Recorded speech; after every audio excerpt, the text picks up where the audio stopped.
ota-onangizga havasim keldi to'g'risi. Birga bo'lingiz. Rahmat. Operatsiya qildirdim, yaxshi. Operatsiyada hech narsa his qilmadim. Og'riqlar sezganim yo'q. Yengilgina bu. Chiqdim. Hemoroy bilan treshina bo'lgan.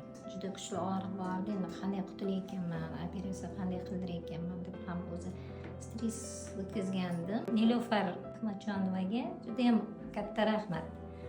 Chunki mehribon, qo'li yengil ekan. Aytibman-ku, yakshanba dam olish kunlari ham kelib qaradi. Uyga ham telefon qilib, kechqurun ertalab обязательно telefon qilib holatimni, og'riqlar bormi, yo'qmi, hammasini so'rab turdi. Shirin so'z. Qo'rqqanimga bunchalik arzimagan ekan operatsiyada ishlasangiz bilmadim. Bu yerdagi hamshiralar ham, shifokorlar ham shirin so'z.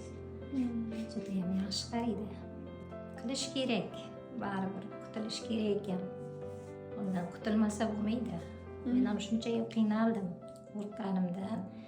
O'tib ketar deb davolandim, foydasi bo'lmadi-da. Foydasi bo'lmadi shu. Kompaniyani dorilaridan ham foydalandim